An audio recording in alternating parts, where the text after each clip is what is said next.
Isang mapagpalang araw sa ating lahat. Maligayang pagdating sa ating virtual na klase. Ako si Binibining Erica D. Lasaga, ang magpapakitang turo sa Filipino 8. Bago ang lahat, tayo muna ay manalangin. Tayo yumuko at damhin ang presensya ng Panginoon. Panginoon, maraming salamat po sa binigay ninyong panibagong pagkakataon upang kami ay matuto.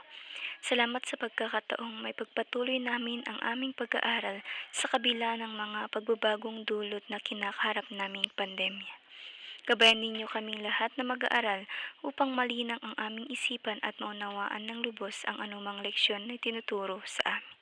Gabayan din naman ninyo ang aming mga guro na patuloy at walang sawang nagbibigay inspirasyon at gumagabay sa amin sa kabila ng kinakaharap naming pagsubok. Sa iyo ang kalwalhatian at aming pagsamba. Panginoon naming Diyos, sa pangalan ng iyong anak na aming tagapagligtas. Amen. Isang maaliwalas na umaga sa ating lahat. Kamusta ang mga araw nyo? Mabuti naman kung ganoon. Bago tayo dumako sa ating aralin ay nais kong ipaalala muli ang ating mga alituntunin. Una ay panatilihing nakamute ang inyong mikropono. Pangalawa, makinig ng mabuti. At pangatlo, i-unmute lamang ang inyong mga mikropono kung kayo ay sasagot at kung may mahalaga kayong sasabihin. Naintindihan ba, class? Maganda kung ganoon. Ang ating paksa ngayon ay tungkol sa maikling kwento na pinamagatang ang batang li ang isang paa. Ngunit bago tayo dumako doon ay atin munang alamin ang ating mga layunin sa araling ito. Una ay nailalarawan ang mga katangian ng mga tauhan sa tekstong nabasa.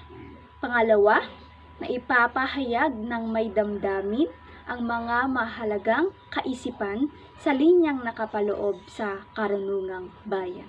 At ang pangatlo ay naitatanghal ng mga mag-aaral ang mga napiling dialogo sa karunungang bayan. Bago tayo magsimula ay mainihanda akong isang gawain na kung saan ito ay pinamagatang Hulaan Mo Bes gamit ang isang aplikasyon na WordWall. Handa na ba kayo, class? Kung handa na, atin nang simulan ang laro. Ang panuto ng larong ito ay may makikita kayong 5 kahon na may numero sa inyong screen at kayo ay pipili ng isa at uunahin nating bubuksan. Ang bawat kahon na iyan ay may nakalakip na mga larawan. At ang gagawin nyo lamang ay sasabihin nyo kung anong salita ang mabubuo sa nakita nyong larawan. Maaari din kung ano yung pangalan ng larawang iyon. Naintindihan ba, class? Okay, mabuti kung ganoon. Ihanda ng inyong sarili at atin nang sisimulan ang laro.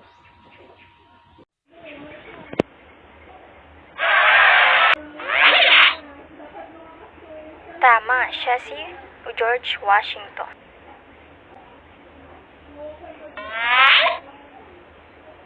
Mahusay, siya si Albert Einstein. Tumpak, siya si Fujisi. Magaling.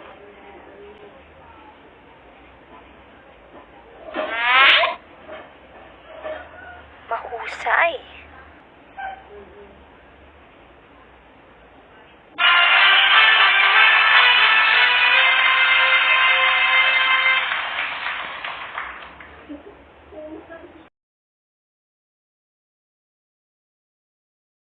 Ang galing, talagang kilala nyo lahat ang mga larawan na aking ibinigay. Ngunit, may isa akong katanungan. Batay sa 5 larawan na iyan, ano ang alam nyo na hindi alam ng iba? Tama, sila ay mga taong may kapansanan ngunit nagtagumpay sa buhay. Nag-enjoy ba kayo, class? Dahil dyan, binabati ko kayo sa inyong partisipasyon, galing at bilis sa pagsagot. Palakpakan natin ang ating mga sarili. Tignan natin kung ano ang magiging kaugnayan ng ating ginawang gawain sa ating tatalakayin sa araw na ito.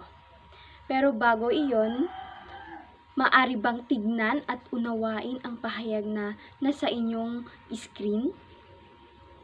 At ano kaya ang nais ipahiwatig ng pahayag na ito? Mahusay sapagkat marami sa atin ang nakakaranas ng ganito dahil ayaw nating ipakita na tayo ay mahina. Kaya't mas mabuting itago na lang ang ating kahinaan kaysa husgahan tayo ng iba. Ganyan rin kaya ang katangiang ipapakita ng tauhan sa maikling kwento? Handa na bang manood at makinig? Mabuti kung ganoon. Ihanda ang inyong sarili at maging mapanuri sa panonood at alamin ninyo kung ano ang mga katangiang ipinakita ng mga tauhan sa kwento. Dahil pagkatapos yung mapanood ay magkakaroon tayo ng mga katanungan. At may maikli tayong pagsasanay o pagtataya sa katapusan ng ating talakayan. Maliwanag ba? Okay, kung ganon, ihanda na ang inyong mga sarili.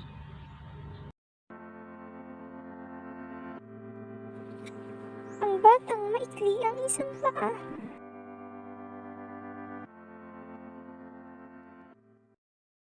Mula sa kanyang pagsilang ay maliit na ang isang paa ni Mutya. Malambot iyon at nakabaluktot.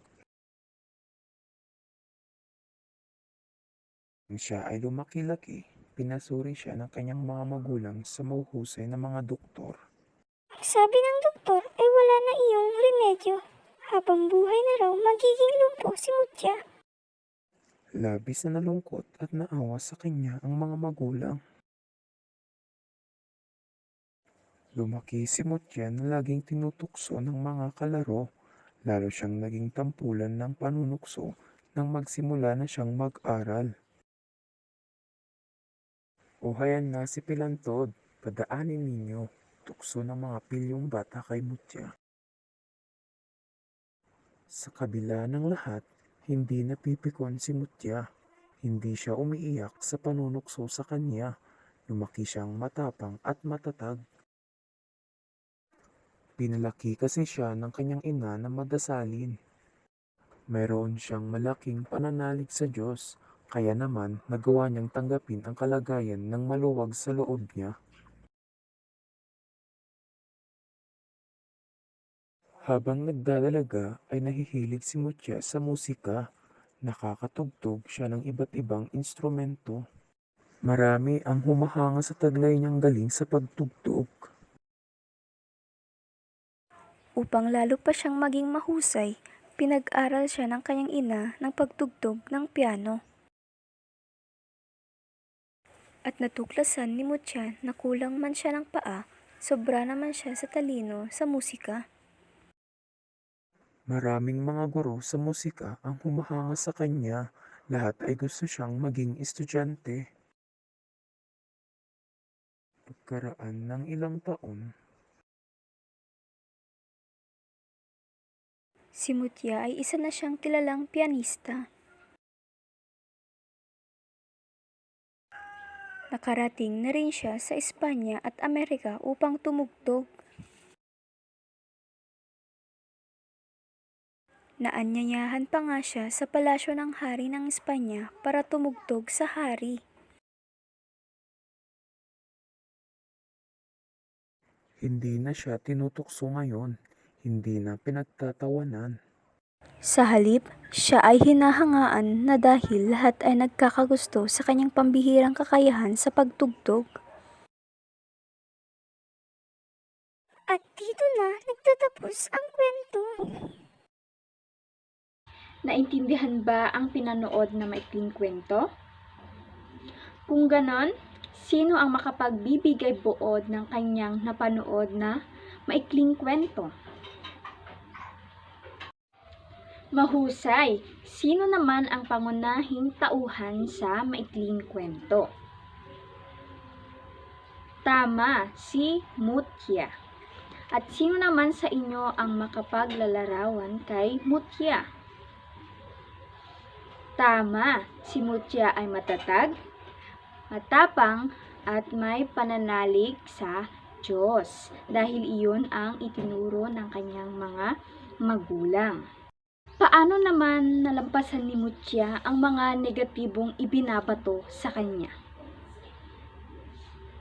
Tumpak. Ito ay hindi niya pinapansin dahil pinalaki siya ng kanyang magulang na may pananalig sa Diyos at hayaan na lamang ang mga ganitong mga klaseng tao dahil iyon ay hindi nakakatulong sa kanila. Kaya't mas mabuti na lang huwag nating pansinin kung may mga ganoong sitwasyon tayong nararanasan. Naintindihan ba, class? Mabuti kung ganoon. Para naman sa katangian ni Mutya ay ating ibibigay, batay o gamit ang isang gawaing pinamagatang bihisan mo ako, kung saan magbibigay kayo ng mga katangian ni Mutya at ating ilalagay dito. Naintindihan ba? Okay, kung ganoon, simulan na natin.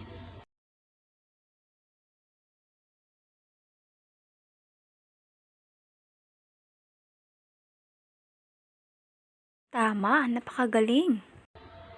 Pagkatapos natin sagutan ang mga katanungan, atin namang alamin ang mga aral na nais ipahatid ng maikling kwento. Sino ang makapagbibigay ng kanyang opinyon o aral na napulot sa maikling kwento? Tama, dapat tayong maging positibo pa rin sa buhay kahit na maraming karanasan o maraming hirap ang ating nararanasan ngayon. Mas mabuting maging positibo at manalig na lamang sa Panginoon. Sino pa ang makapagbibigay ng kanyang kasagutan? Wala na ba? Kung ganon, para sa akin naman, para sa karagdagan, anuman ang inyong kalagayan sa buhay, matutong manalig sa Panginoon. At yun ang pinakamahalaga. At pangalawa naman ay huwag makinig sa negatibong sinasabi ng iba tungkol sa iyo. Dahil alam din kung sino tayo at kung ano ang totoo. At ang pangatlo, ang bawat tao ay may angking kakayahan na kung pagsusumikapan ay maaring maging mahusay ka dito.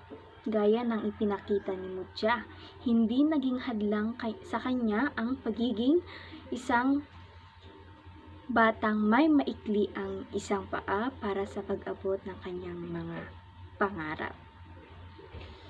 Naintindihan ba ang ating aralin sa araw na ito?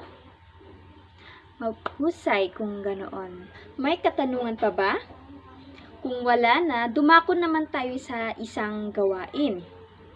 Batay sa natalakay nating maikling kwento, magbibigay kayo ng mga o bubuo kayo ng isang kasabihan, hugot o pick-up line na maaari nyong maiugnay sa maikling kwento. Isulat na lamang sa inyong papel o kwaderno o maaari din sa inyong cellphone at pakisend na lang sa ating chat box. Naintindihan ba, class? May 5 minuto kayong gawin ito. 5 minutes starts. Para naman sa ating maikling pagtataya, sagutan lamang ang mga katanungan na aking inihanda gamit ang aplikasyon na WordWall. I-send ko na lang ang link sa ating chat box upang kayo ay makasagot na. Ang husay ninyo, talagang naintindihan ninyo at nakinig kayo ng mabuti sa ating talakayan sa araw na ito dahil halos sa inyo ay nakakuha ng mataas na grado sa ating maikling pagtataya. Para naman sa ating takdang aralin ay maghanap kayo ng mga artista na may kapansanan at ilagay rin kung paano nila ito nalampasan. Pakilagay na lang o pakisend sa ating Google Classroom. Naintindihan ba, class? Mabuti kung gano'n. Mayroon bang katanungan, class? Kung gayon, kung wala na, tapos na ang ating pag-aaral sa araw na ito. Maraming salamat.